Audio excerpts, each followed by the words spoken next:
privatno ja koristim ChatGPT kao jedan Google na steroidima i razmišljala sam se dobrano kako da inkorporiram upotrebu ChatGPT-a u nastavu i mislim da je najbolji način da se ChatGPT koristi u nastavi, barem na Filozofskom fakultetu i na kursevima na Odeljenju za filozofiju, jeste da podstiče diskusiju. Zato što naša predavanja jesu primarno ex katedra, ali ono što je važno jeste da se studenti uključuju aktivno u diskusiju, jer kroz interakciju bolje uče. Sad, problem sa diskutovanjem jeste što se studenti često plaše da započnu diskusiju, a onda čak i kad neko započne ne žele da kritikuju kolegu. Na ovaj način, ako nam ChatGPT da neki odgovor na početku, on može onda lako da podstakne druge studente da ga kritikuju, jer nema tog personalnog karaktera. Tako da, moj odgovor jeste da ću pokušati sa upotrebom ChatGPT-a, a onda ćemo vidjeti kako to funkcioniše.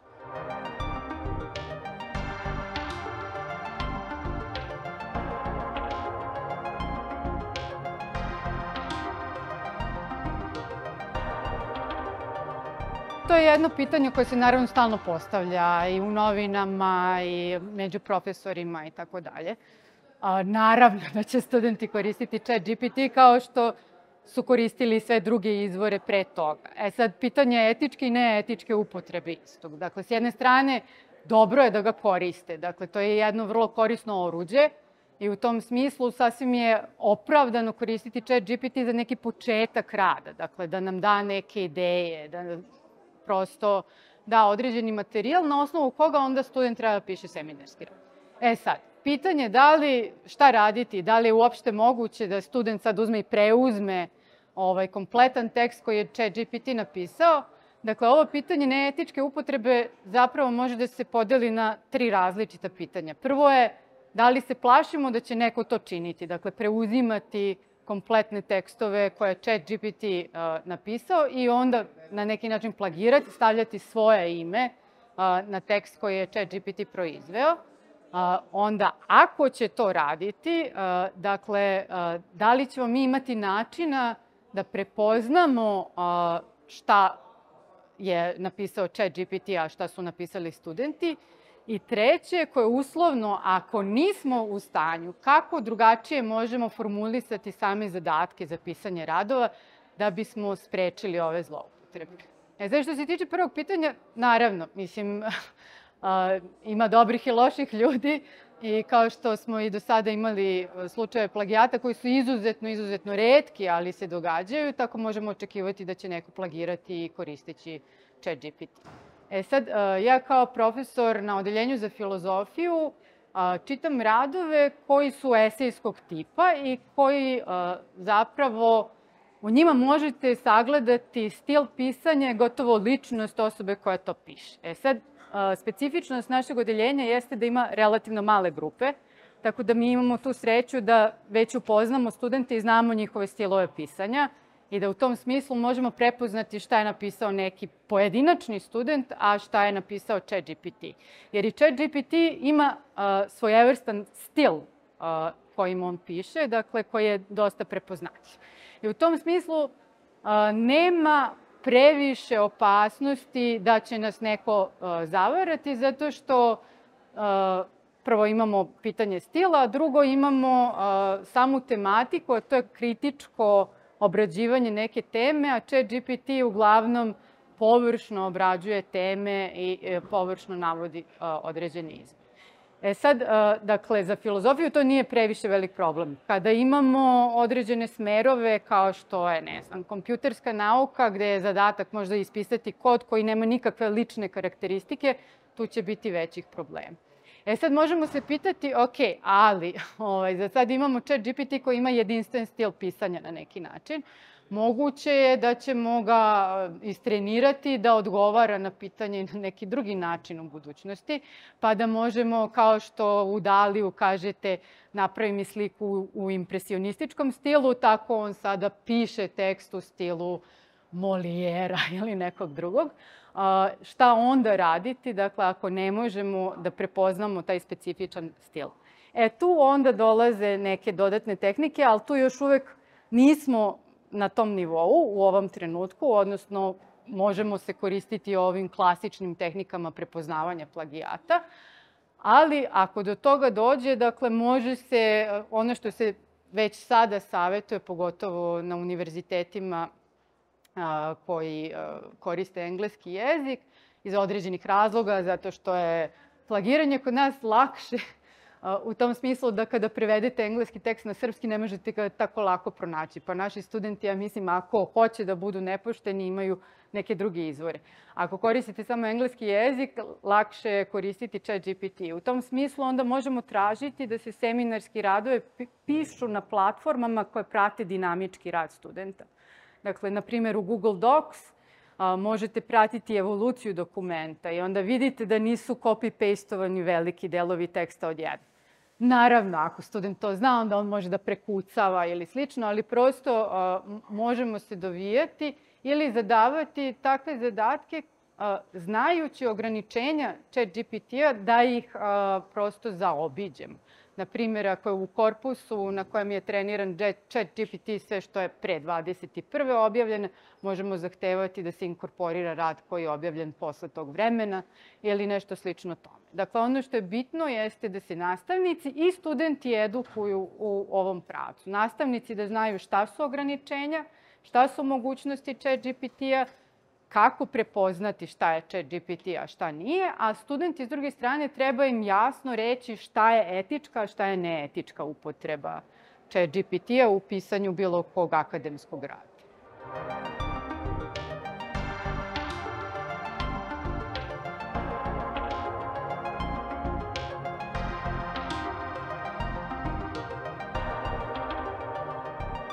ChatGPT i većina ovih jezičkih procesora su zapravo jako korisna alatka za razne oblasti, pa naravno i za psihologiju i za psihološke eksperimente. Ja stalno setim šta je iz Delarno benda pevač Jova rekao za korišćenje kompjutera u muzici početkom 90-ih, kada ga neko pitao da li koristite za reggae kompjuter, on je rekao kompjuter može da ti pomogne puno ako znaš da sviraš. Tako da i u ovom smislu, ako neko zna da pravi eksperimente, da dizajnira, poznaje osnovnu metodologiju, sve ove tehnologije mogu da budu jako, jako korisno oruđe. Dakle, mogu da nam pomognu u nalaženju programerskih kodova za softvere koje koristimo pri dizajniranju eksperimenata, pretraživanju literature, naravno, ali mogu takođe da budu i predmet istraživanja, zato što veštačka inteligencija jeste nešto čime se psiholozi takođe bave i pored toga, kao što su načini korišćenja veštačke inteligencije, ali i sama veštačka inteligencija u simuliranju psiholoških procesa, kako opažamo, kako mislimo, kako donosimo odluke, tako da oni mogu jako da nam pomognu. Tu treba imati, međutim, u vidu jednu stvar, recimo, da svi ovi sistemi veštačke inteligencije prave greške. Recimo, pomenuo sam da mogu biti korisni u pretraživanju literature, ali oni često umeju da lažu. Dakle, iako to ne padne na pamet ljudima prvo, na primer, neke kolege u Britaniji love studente koji zloupotrebljavaju AI za pisanje lažnih seminarskih, tako što pronalaze ako u spisku literature postoje lažne reference. Naime, što se dešava, ChatGPT nekad izmisli referencu. To smo mi probali, zaista se desi. On sve to skocka po standardima, ali nije prava. Zbog toga, recimo, je čak i ova Russell grupa univerziteta, gde spadaju Oxford i Cambridge i slično, izdala jedan dokument nedavno gde su usvojili nekoliko osnovnih principa. Prvi princip jeste da je veštačka inteligencija i ovi sistemi da su verovatno buduća varijanta pismenosti i da bi univerziteti trebalo da se orijentišu ka tome da obuče osoblje i studente u toj novoj verziji pismenosti. Šta podrazumeva to obučavanje? To podrazumeva da se studenti uče kako da korisno i na adekvatan način njih koriste, da se obuče šta su greške, odnosno da ovi sistemi umeju da lažu, da daju iskrivljene podatke. Takođe da su skloni pristrasnostima u traženju podataka, jer se oni treniraju na određenim setovima tekstova, a nemaju svo znanje ovog sveta. Takođe, principi etički koji se tu pojavljuju, ne samo plagijarizam, nego da ljudi budu svesni nekada da ovi sistemi neke firme zloupotrebljavaju loše plaćenu radnu snagu u nekim zemljama da bi selektovala te tekstove i slično. A posebna akcenat se stavlja na dostupnost, odnosno pristupačnost ovih sistema, jer neki sistemi su besplatni, ali neki kako se budu razvijali mogu zahtevati da budu plaćeni i slično, što će dovesti do velike nejednakosti u dostupnosti i na tome. I poslednja stavka je da univerziteti treba da razmenjuju iskustva oko korišćenja toga i u nastavi i u istraživanju.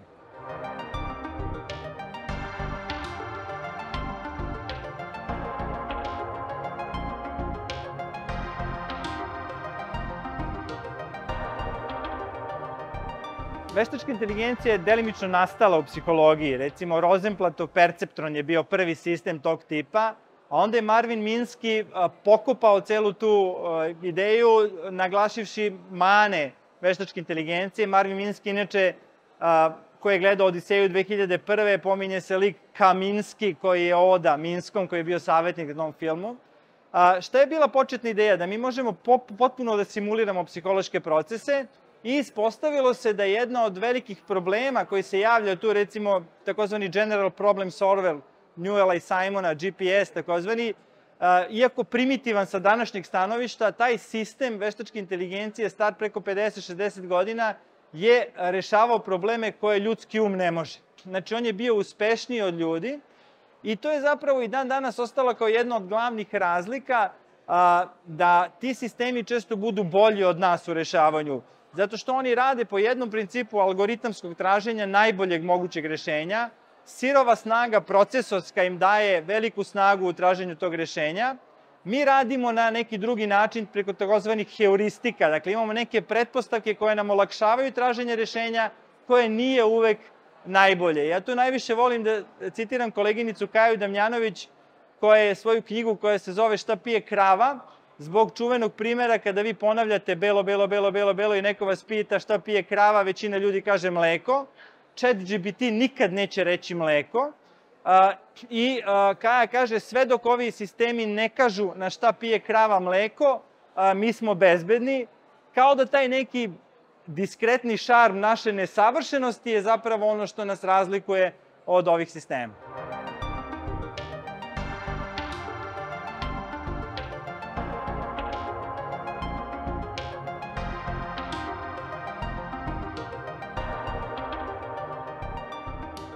Postoji taj strah da će veštačka inteligencija zameniti ne samo umetnost, nego razne druge delatnosti koje čovek izvodi, ali meni uvek nekako kao istoričarki umetnosti na pamet pada to pitanje da li je fotografija zamenila slikarstvo. Nije, iako je postojala neka opasnost da će ona zameniti funkciju slikarstva, ali naprotiv ona je omogućila slikarstvo, odnosno umetnosti, da proširi svoje polje delovanja. Isto tako veštačka inteligencija sasvim sigurno neće zameniti umetnost, nego će, i to je takođe jedna istorijska činjenica, jedan istorijski proces, umetnici prihvatiti veštačku inteligenciju kao sredstvo u proizvodnji umetnosti. I to se već dešava, to se umetnosti dešavalo tokom čitavog 20. veka, od pojave kibernetike, robotike, umetnici su koristili ta tehnološka dostignuća, ali ne na oni način na koji su oni bili namenjeni u tehnologiji, ili recimo razvoju kompjutera,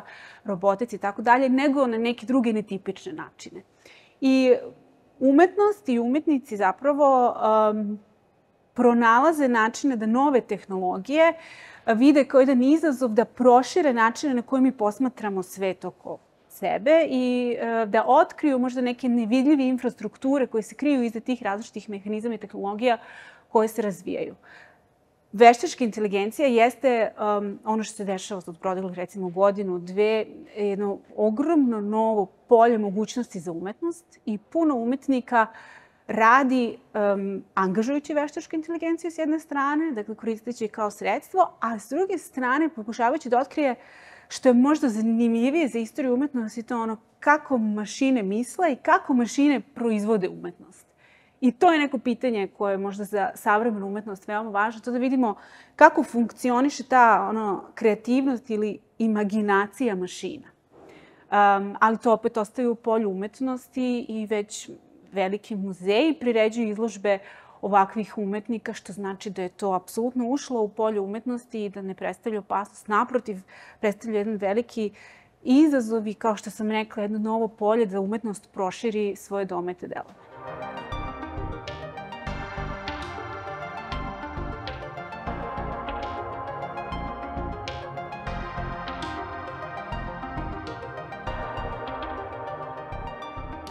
Što se tiče istraživanja i korišćenja veštačke inteligencije u istraživanju, sad ja mogu konkretno da govorim o istoriji umetnosti. Ja se bavim istorijom umetnosti 20. veka. Tu je ta pomoć veštačke inteligencije ili neka vrsta njene asistencije dosta nepouzdana. Ne samo zbog toga što su ti različiti podaci koje veštačka inteligencija koristi da bi učila, da bi nam dala neke odgovore, očigledno imaju puno nedostataka, puno nekih nepouzdanih informacija koje onda veštačka inteligencija daje kao odgovore. Ja iz svog iskustva mogu da kažem da naročito ako se govori o temama, recimo, koje su vezane za ovaj kulturni prostor, tu veštačka inteligencija ne može da pomogne, naprotiv može puno da odmogne sa nekim čak i dezinformacijama koje daje, jer ona nema znanja o tome, prosto to znanje nije digitalizovano, ona nije mogla da ga nauči. Ali je veoma zanimljivo da je u martu ove godine objavljen tekst jedne istoričarke umetnosti koja radi za jedan umetnički magazin koja je pokušala da četujući sa veštačkom inteligencijom, otkrije nešto o jednoj konkretnoj temi istorije umetnosti koja je veoma jedno praktično opšte mesto. To je jedno metodološko pitanje krize istorije umetnosti kao nauke u 80. godina prošlog veka. I ona je dobila kao odgovor tekst jednog izuzetno poznatog istoričara umetnosti koji ne postoji.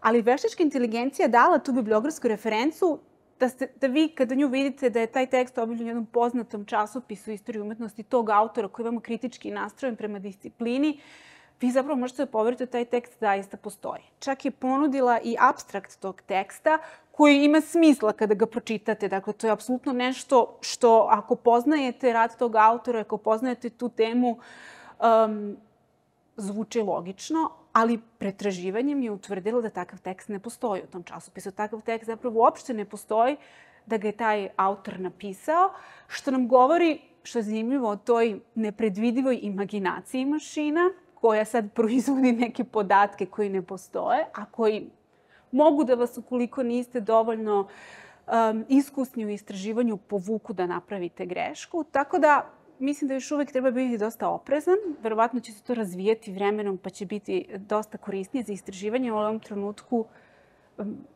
barem što se tiče istorije umetnosti, drugi vidovi istraživanja koji su analogni su mnogo pouzdaniji.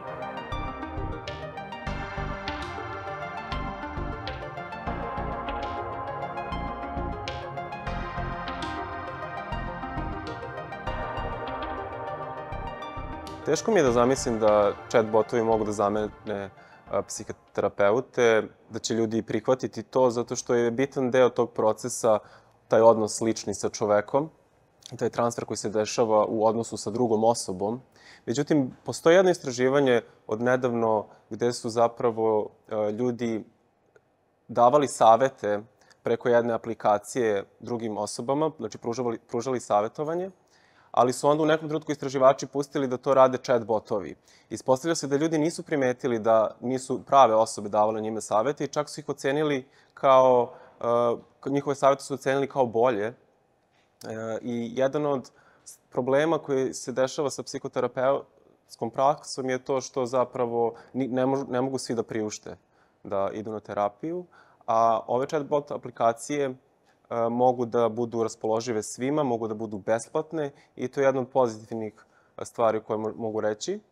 S druge strane, postoje rizici koji nisu dovoljno istraženi i ove aplikacije koje sam sada spomenuo, koje su puštene bile u rad, nisu dovoljno testirane i mi ne znamo ko je odgovoran kada nešto pođe po zlu.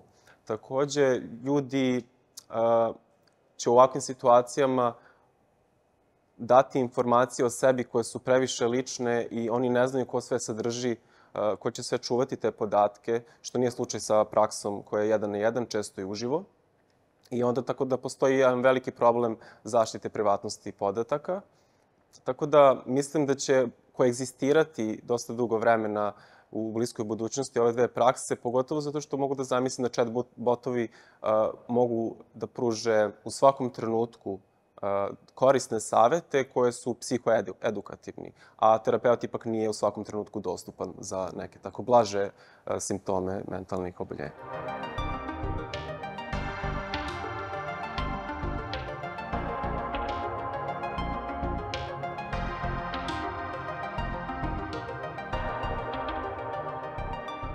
jesu donekle slični zato što su chatbotovi obučavani na velikom broju podataka koji uključuju i razgovor između ljudi, i istoriju, i kulturu, umetnost i tako dalje.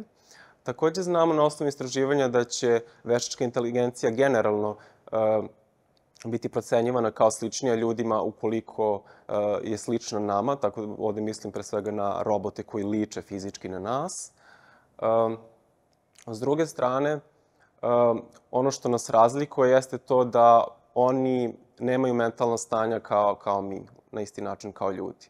Dakle, iako mogu da proizvedu negativne posledice kao što ljudi to mogu, iako su autonomni kao što ljudi jesu, u situacijama kada dođe do negativnih ishoda, mi dalje nismo razvili dobar sistem moralnih pravnih normi koji mogu da sankcionišu i nađu odgovor na oni koji jesu u takvim situacijama. To pokazuje neka istraživanja koje sam sam sprovodio. Mi vidimo zapravo da ljudi imaju tendenciju da pripisuju krivicu čak i veštačkoj inteligenciji, da to mnogo češće rade tako što pripisuju krivicu i agentima, akterima koji su vezani za veštačku inteligenciju. Recimo, kompanija koja zapošljava veštačku inteligenciju, koja distribuira to, ili recimo u slučaju autonomnih vozila, proizvođač, programeri, oni dobijaju znatno višu stopu krivice nego ljudi, agenti drugi koji su povezani sa ljudima kada oni nešto učine.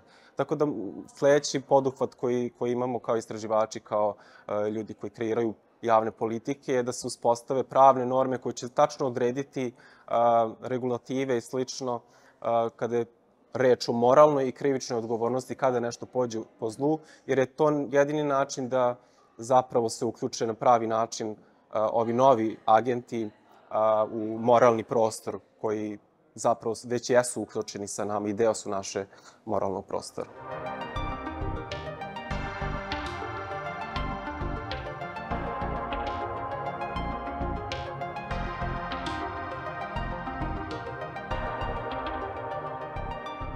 Tehnologija u istorijski gledanoj perspektivi je često vodila do nejednakosti na globalnom planu, zbog toga što je ona nastajala u određenom regionu, recimo štamparija u Evropi ili razvijetak vatrenog oružja, što je davalo određenu prednost određenim krajevima sveta, tehnološku kojom je kasnije moglo da se perpetuiraju razlike u bogatstvu jednih i siromaštvu drugih. Ali sada, kada je svet relativno globalizovan u smislu tehnologije dostupne putem interneta, mislim da nas čeka do sada neviđen istorijski fenomen u smislu da korišćenje ovih modela jezičkih i programa kao što je ChatGPT može da se desi i u trenutno razvijenim državama i onim manje razvijenim. Tako da ukoliko se demokratizuje upotreba ovakvih modela, ako ona bude besplatna, dostupna i ako obuka bude raširena u čitavom svetu, mislim da može da dođe i do tehnološkog i naučnog i sveukupnog zbližavanja i izjednačavanja u čitavom svetu.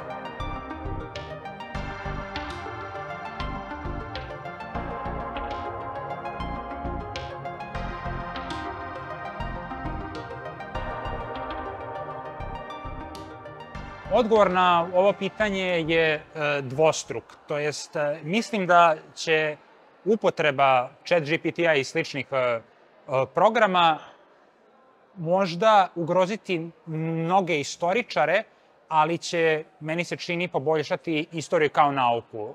Zbog čega to mislim? Zbog toga što dobar deo istoričara mora da često gubi vreme na često prepričavanje arhivske građe koja je do tada bila nepoznata i slično. Odvlači se pažnja iznošenjem prostih informacija iz onoga što se može pronaći u arhivima, koji su zbog dokumentovanosti prošlih vekova, 19. i 20. nemogući da se obrade u jednom ljudskom životu. Ono što mislim da će se desiti je vrlo dobro za istoriju, To je moći će da se skeniraju arhivska dokumenta masovno i pomoću ovakvih modela će moći oni da se pročitaju i da se analiziraju. I dobro obučen istoričar će moći da postavi tačno pravilno pitanje koje će iz tog teksta uspeti da izvuče nešto. Dakle, i pre 100 godina je francuski istoričar Lucien Febvre govorio o tome da posao istoričara nije da građu iscrpi, nego da postavi dobro pitanje, da postavi dobar problem. A danas, ukoliko budemo uz pomoć ChatGPT-a imali priliku da postavimo dobro pitanje na iscrpljenu građu, mislim da možemo da izvučemo maksimum od naše nauke.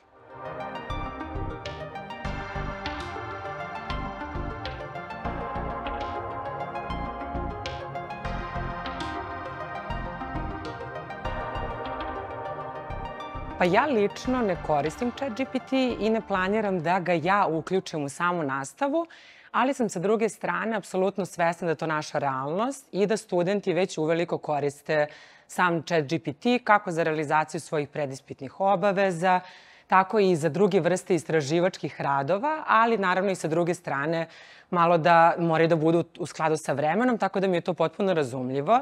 Ono što je moj neki lični stav, a mislim da ga i mnogi moje kolege dele, jeste da nekako ne smemo ignorisati samu činjenicu da je ChatGPT deo naše realnosti i da nekako ne sme to da nas plaši, već moramo da vidimo način kako ćemo da prilagodimo samu razvoj tehnologije u skladu sa, naravno, to je ono što jeste i ChatGPT i druge vrste veštačke inteligencije, da inkorporiramo u samu nastavu i procese učenja bez obzira da li pričamo o obrazovanju mladih ili odraslih.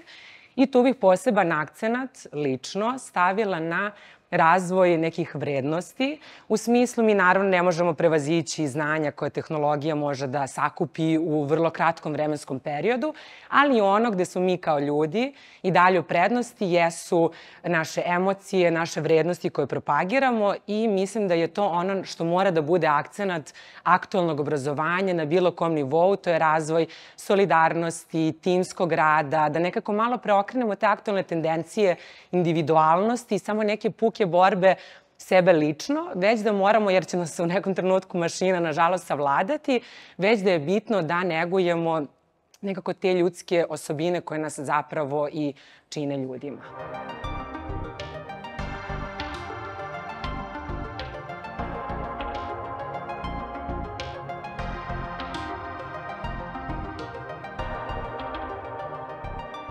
Pa nekako, da budem iskrena, nisam toliko razmišljala o samom sistemu ocenjivanja, ali o samom procesu učenja koji na kraju dovodi do ocenjivanja, svakako mislim da mora da bude drugačiji. Ono što se negde pokazalo jeste da je ChatGPT jako dobar za sumiranje velikog broja informacija za jako kratko vreme. Znači, svi oni istraživački radovi koji bi nam nekako oduzimali jako puno vremena da obuhvatimo i analiziramo i proučavamo dostupnu literaturu, on nam nekako omogućava da to uradimo u kraćem vremenskom periodu. U tom smislu ja mislim da je to potpuno u redu i da nekako ne smemo zanemarivati, kao što sam već rekla, taj aspekt, ali da sama organizacija nastave ne sme da se zadrži na tom nivou predispitnih obaveza ili same organizacije nastave, već da mi moramo da zahtevamo od naših studenta da ukoliko pišu neki seminarski rad, da nakon toga moraju da ga verbalno brane, da argumentuju zašto je to tako, da ih pitamo možda neke pojedine pasuse koji se odnose na konkretne teorije ili neke jake zaključke.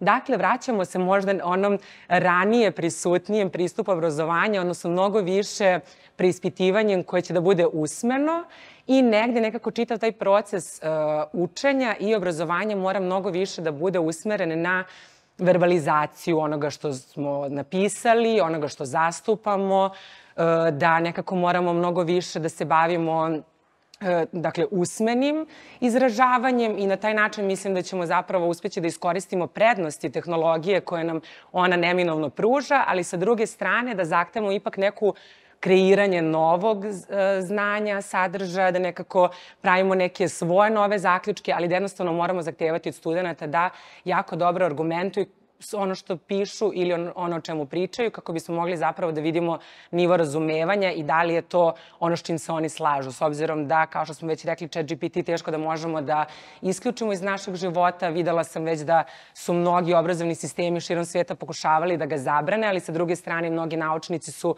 potpisivali ChatGPT kao svoje koautore na radovima, tako da je to jedno vrlo neuhvatljivo tržište, ako mogu na taj način da se izrazim, i u tom smislu nekako mislim da je dobro da iskoristimo ono što nam je značajno i da sa druge strane prilagodimo dakle proces obrazovanja mnogo više na nekoj proveri onoga što su napisali, da studenti moraju da brane svoje seminarske radove, jer se nekako najviše ChatGPT odnosi na pisanje radova, jer nam daje mogućnost da u vrlo jednom stilu koji mi izaberemo, da nam sam napiše rad, tako da nekako što se tog dela tiče, mislim da bi bilo najbolje da nekako prilagodimo nastavu, da studenti imaju priliku da brane ono o čemu pišu, kako bismo videli zapravo gde su oni tu u odnosu na napisano.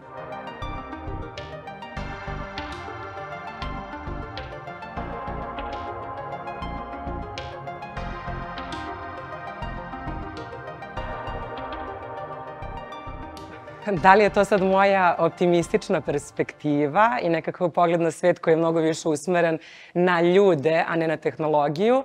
Ja ne mislim da ugrožava posao pedagoga, andragoga, ali i mnogi drugi struka. Smatram da je proces obrazovanja mnogo više od samih predavačkih veština i davanja nekog znanja. Tu se mnogo više razvija i odnos, i postoje i emocije, i već pomenute vrednosti. Tako da u tom smislu ne bih rekla da ChatGPT može da zameni ove profesije, ali sa druge strane negde mi je stav i da ukoliko su neka druga zanimanja, pa čak možda i ova koje smo sada spomenuli, zapravo ugrožena, da bi to zapravo predstavljalo jedan prirodan proces i mi u prošlosti imamo neka zanimanja koje su drugim automatizacijama nestala, tako da u skladu sa tim nekako ne možemo, taj strah nas neće da odvesti dalje. Bitno je da mi nekako probamo da budemo proaktivni i da stvaramo neke strategije na koji način ćemo se prilagoditi ovim okolnostima o kojima već živimo.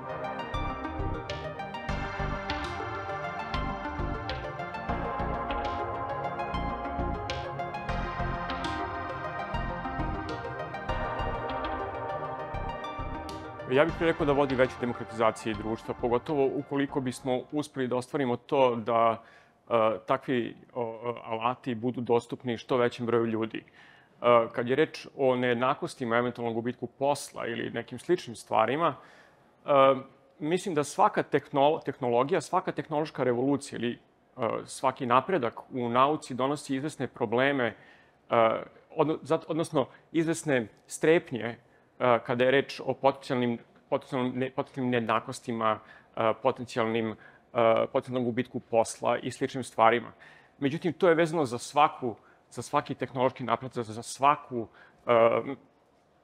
za svaki napredak u nauci i to smo mogli da vidimo i kada je tokom, recimo, prve industrijske revolucije ljudi su se bojali da će ljudi izgubiti posao. Međutim, to je u izvesnom smislu unapredilo ljudske živote umesto da ih unazadi. Odnosno, prirode posla su se promenile.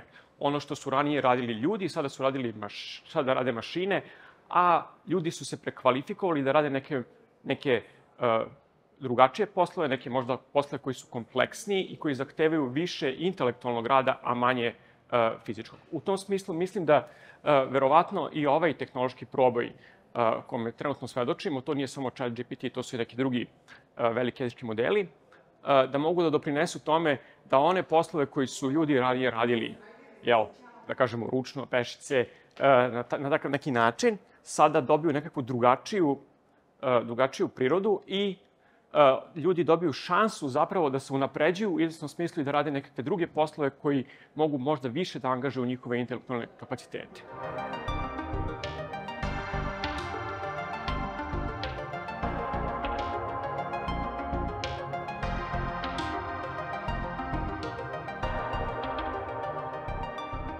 Ja mislim da je dokolica izuzetno značajna stvar. Ne treba izgubiti iz vida da naš termin dokolica zapravo potiče od starogrčke reči schole. Na starogrčkom se kaže schole, što odatle dolazi naziv škola. Dakle, da biste mogli da se obrazujete, uopšte treba da imate izvesnu količinu slobodnog vremena, odnosno da budete oslobođeni od nekakve vrste teškog rada. I to zapravo nije neka nova ideja. Naravno, što ljudi imaju više slobodnog vremena, oni mogu da mu posvete i intelektualnom napretku, ali s druge strane, naravno, mogu da ga posvete i nekim drugim aktivnostima. Zašto će ljudi da se opredele, to je sad već stvar njihovog ličnog izbora i nečeg na što mi ne možemo da utičemo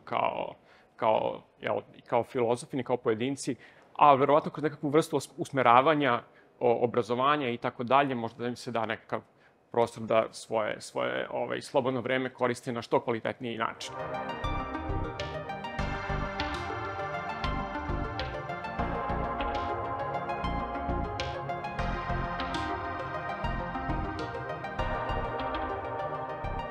Pa zapravo još uvek ne znam. Mislim da je zapravo rano da o tome uopšte govorimo. Zato što je tehnologija relativno nova, ima ovi novi, unapređeni, savremeni chat botovi su zaista nešto novo. Nešto s čime se mi ranije nismo susretali, do pre godinu dana se zapravo nismo susretali sa tako uznapredovalim i tehnologijom koja tako brzo napreduje, tako brzo uči. Ranije smo imali nekakve vrste chat botova koji su bili prilično, da kažemo, ne znam koju drugu reč da upotrebim, ali bili su prilično glupi i vrlo ste mogli lako da se s njima igrate i da ih dovodite u zabludu i da daju svakakve besmislene odgovore. Ova tehnologija, iako i dalje pati od tih nedostataka, mnogo bolje se nosi s njima, mnogo brže ispravlja greške i postaje veoma korisna u izvesnom smislu. S druge strane, naravno, postoji mogućnost njene zloupotrebe u pisanju naučnih radova i to mislim da je jedan od najvećih trenutnih problema za naučnu zajednicu, kako da otkrijete plagijat koji je napravio chatbot. Mislim, ne znam, pomoću nekih softvera drugih koji to rade. Ali pretpostavljam da će vremenom da se pronađe nekakav način da se i s tim izađe na kraj. Uostalom, moje lično mišljenje je da ukoliko se neko bavi naukom, onda mu nije cilj samo da objavljuje naučne radove po svaku cenu i da ima što veću količinu naučnih radova, već da ih i sam napiše i da ih onda publikuje. Ukoliko ste zainteresovani za znanje, onda ste zainteresovani za to da ga sami steknete.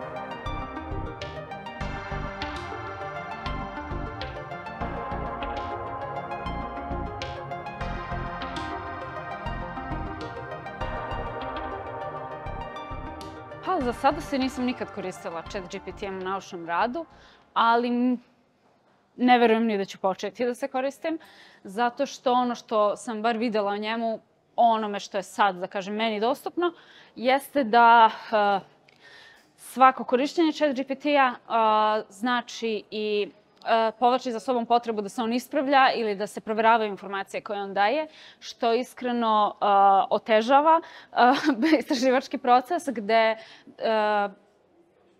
otežava istraživački proces, tako da ja mislim da, bar meni, je za sada mnogo korisnije, mnogo brže i lakše da se odmah od početka koristim, da kažem, nekim tradicionalnim metodama istraživanja, na primer, pretraživanjem akademskih pretraživača koje bih inače koristila i onda, naravno, dalje gledanjem literature na osnovu onoga što tad na prvom mestu pročitam. A ChatGPT, ono što se meni sada čini da bi moglo da bude korisno u naučnom radu, jeste više neka vrsta tehničke podrške. Na primer, u oblasti klasičnih nauka vi često morate da radite sa tekstom koji se nalazi u nekakvom jako starom izdanju. I evo sad konkretno ja uglavnom radim sa tekstovima koji su na starogrčkom jeziku i ako su u starom izdanju vi ne možete da dođete do digitalne verzije tog teksta. Možete naravno da koristite neke programe poput Abby Fine Readera da bi dobili OCR tog teksta, ali politoni akcenti neće biti na mestu. ChatGPT može u tome da pomogne i on može veoma ubrza proces, na primer, udaranja pravih akcenata, međutim, vi naravno morate da ga proverite. Ali vi biste svejedno sami to radili peške 100 godina, tako da u takvim situacijama mislim da ChatGPT kao ta vrsta tehničke podrške može da pomogne, ali ne da se oslanjate na njega kao izvor informacija, zbog toga što stvarno mnogo lakše i mnogo je tačnije da sami od početka na tradicionalan način tražite.